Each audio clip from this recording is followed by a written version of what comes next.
রাসূল সাল্লাল্লাহু আলাইহি ওয়াসাল্লাম কোন একটা মজলিসে একজন আনসারী সাহাবীর ব্যাপারে ঘোষণা দিল, বলল এখন যে সাহাবী এসে বসবে সে সাহাবী জান্নাতি। আনসারী সাহাবী এসে বসলো, সবাই তো অবাক, আমাদের কারো ব্যাপারে বিশ্বনবী এই কথা বলল না, এই আনসারী সাহাবী জান্নাতি।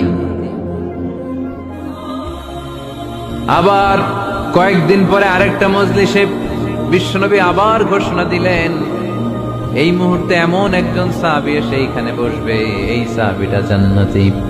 সবাই খেয়াল করে দেখলো, আগের মজলিসে যেই লোকটাকে বিশ্বনবী জান্নাতি বলে ঘোষণা দিয়েছে, আজকেও ওই সাহাবী এসে ওই জায়গায় বসেছে।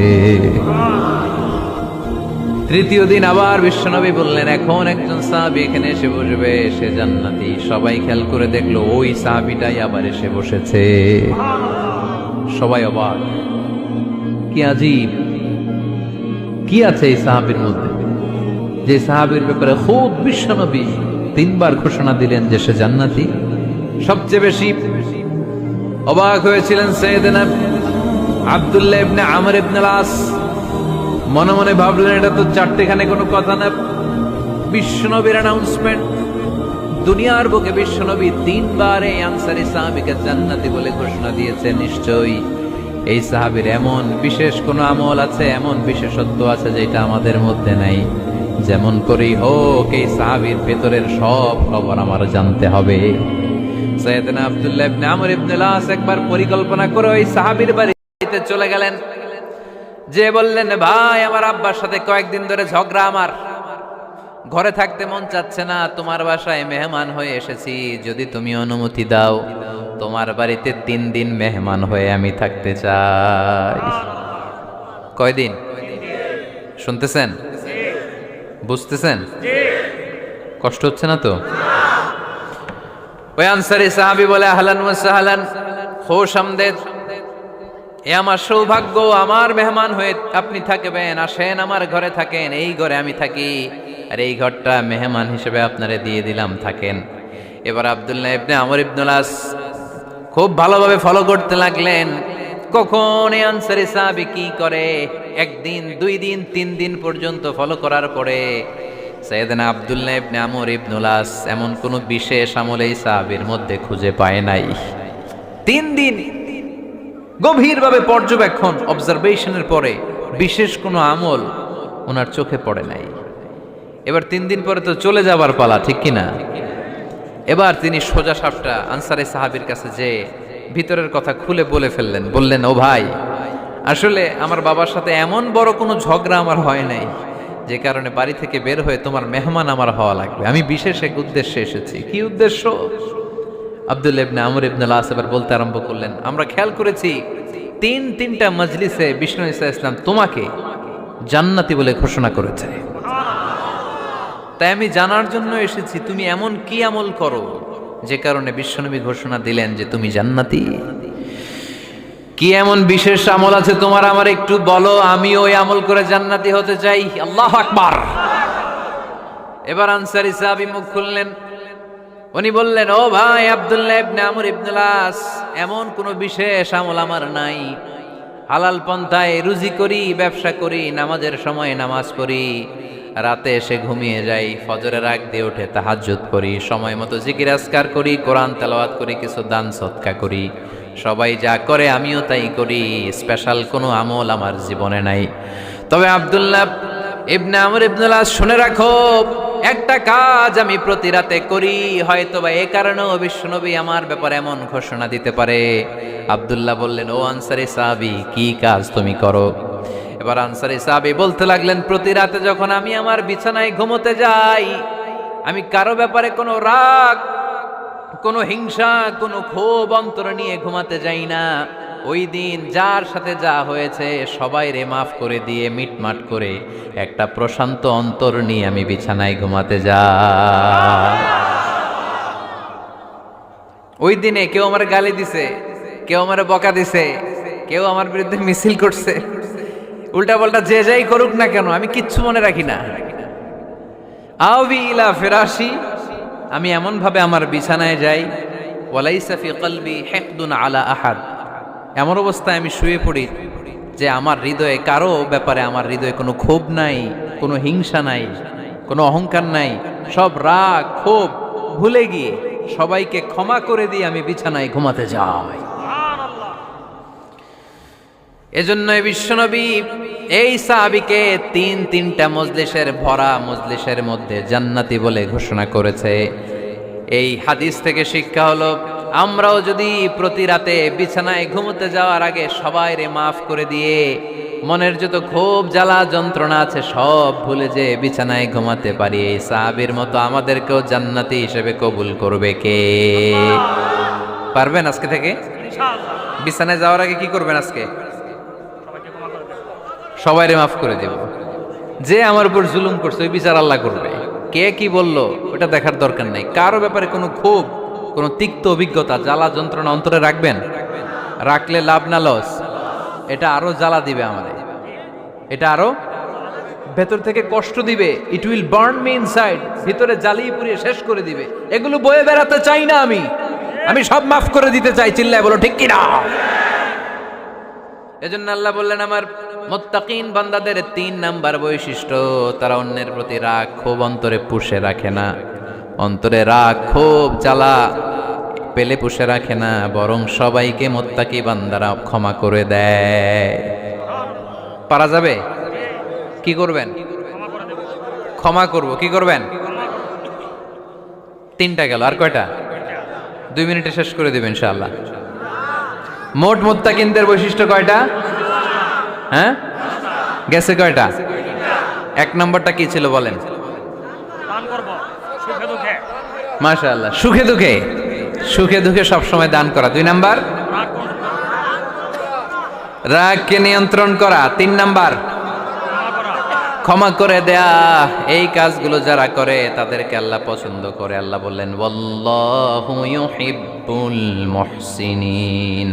অন্যের প্রতি যারা ইহসান করে তাদেরকে পছন্দ করে কে? আল্লাহ। মুত্তাকিনদের 4 নাম্বার বৈশিষ্ট্য, ওয়াল্লাযীনা ইযা ফাআলু ফাহিশাতান আও যালামু আনফুসাহুম যাকারুল্লাহা ফাস্তাগফিরু লিযুনুবিহিম ওয়া মান ইয়াগফিরুয যুনুবা ইল্লাল্লাহ।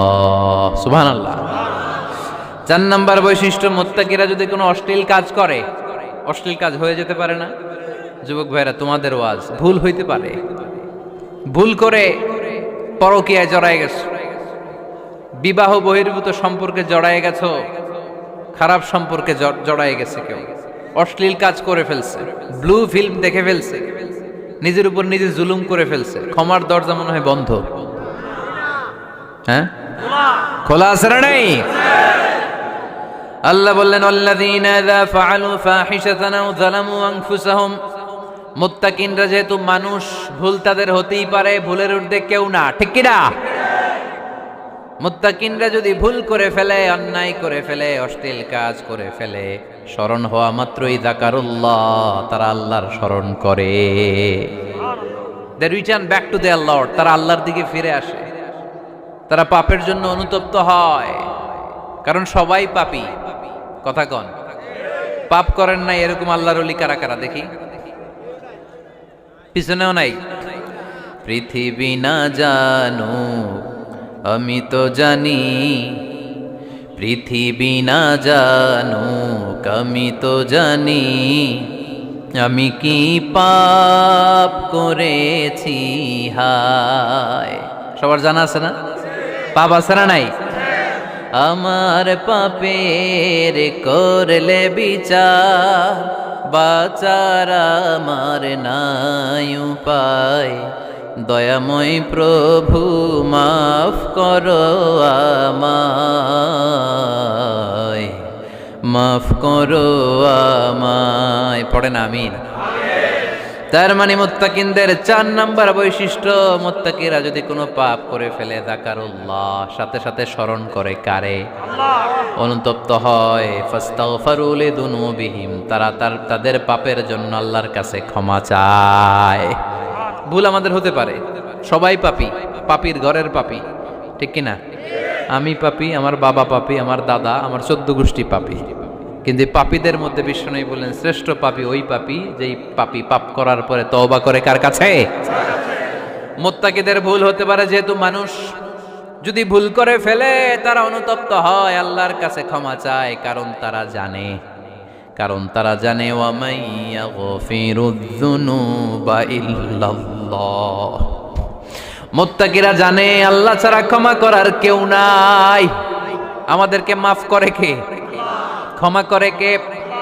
যদি ভুল হয়ে যায়, অন্যায় হয়ে যায়, পাপ হয়ে যায়, চোখের পানি ছেড়ে দিয়ে আল্লাহরে ডেকে বলেন, আল্লাহ আমি ছাড়া তোমার গোলামের অভাব নাই, আমি ছাড়া তোমার বান্দার অভাব নাই, আমি ছাড়া তোমার অনেক বান্দা, কিন্তু তুমি ছাড়া আমার কোনো রব নাই। আমি ছাড়া তোমার বান্দা বান্দির অভাব দুনিয়ার বুকে নাই, কিন্তু তুমি ছাড়া আমার দ্বিতীয় কোনো রব আছে নাকি? দুনিয়ার বুকে কারো কাছে যদি কোনো জিনিস নিয়ে যাই, ফিরিয়ে দিলে আরেকজনের কাছে যাওয়া যায় কি যায় না? কারো কাছে কিছু চাইলাম দিল না, অন্যের কাছে যে চাওয়া যায় কি যায় না? কিন্তু আল্লাহর কাছে যখন ক্ষমা চাই, আল্লাহ যদি আমাদেরকে ফিরিয়ে দেয়, অন্য কারো কাছে যে চাওয়ার সুযোগ আছে নাকি? কারণ আমাদের রব একজন, সেজদা দেয় একজন রে, চিল্লায় বলতে হবে তিনি কে? وَمَن يَغْفِرُ الذُّنُوبَ إِلَّا اللَّهُ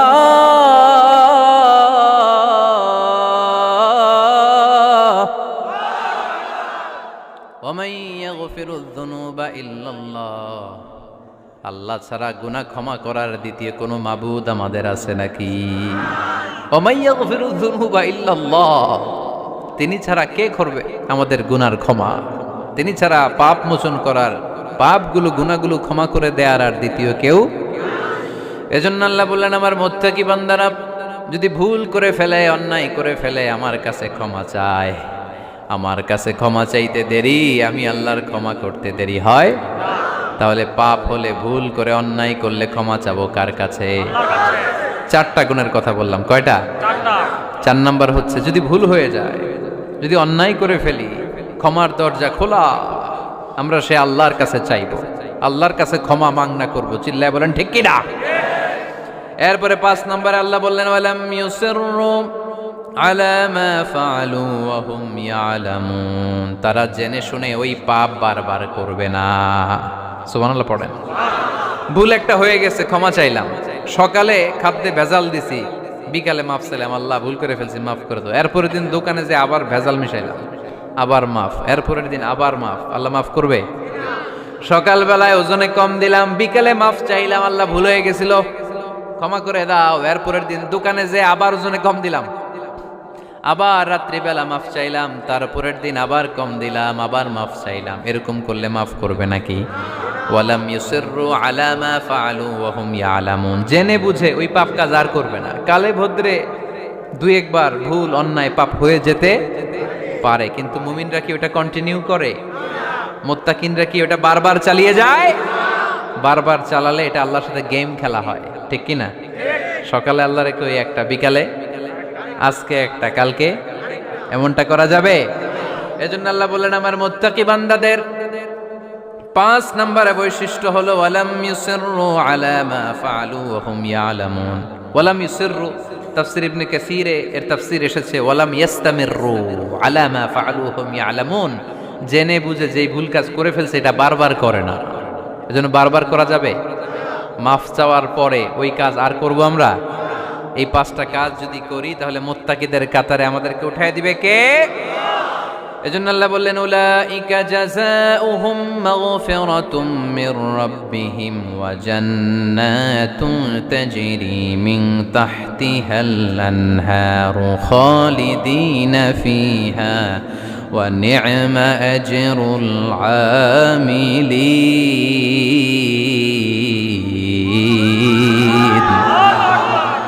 আল্লাহ বললেন, আমার মুত্তাকি বান্দাদের এই 5টা বৈশিষ্ট্য যদি কারো মধ্যে থাকে, তাদেরকে আমি ক্ষমাও করে দেব, জান্নাতও দিয়ে দেব।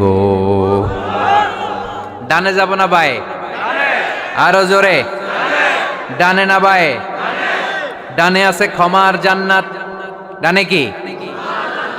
বায়ে আছে আল্লাহর রাগ আর জাহান্নাম। তাই সিদ্ধান্ত আমরা নিয়েছি, বাম দিকে আমরা যাব না, ডান দিকে যাব। ডান দিকে গেলে ক্ষমাও পাওয়া যাবে, জান্নাত পাওয়া যাবে, কিন্তু কাজ করতে হবে কয়টা? 1 নাম্বার সুখে দুঃখে দান করা, 2 নাম্বার রাগকে নিয়ন্ত্রণ করা, 3 নাম্বার মানুষকে ক্ষমা করা, 4 নাম্বার ভুল হলে আল্লাহর কাছে তওবা করা, 5 নাম্বার ওই পাপের কাজ বারবার না করা। ভুল একবার হতে পারে, 2 বার হতে পারে, বারবার ভুল মুত্তাকিরা করে না, ঠিক কি না? এই 5টা কাজ করলে মুত্তাকি বানাবে কে? মনে থাকবে? মনে থাকবে সবার? যেই কোনো অবস্থায় একটু দেয়ার অভ্যেস করা যাবে? রাগটার একটু নিয়ন্ত্রণ করা যায় না? করা যাবে? আর অন্যের ব্যাপারে কোনো ক্ষোভ, হিংসা, বিদ্বেষ নিয়ে আমরা রাতে ঘুমোতে যেতে চাই না, ভুলে গেলাম আমরা সব। পারবেন তো?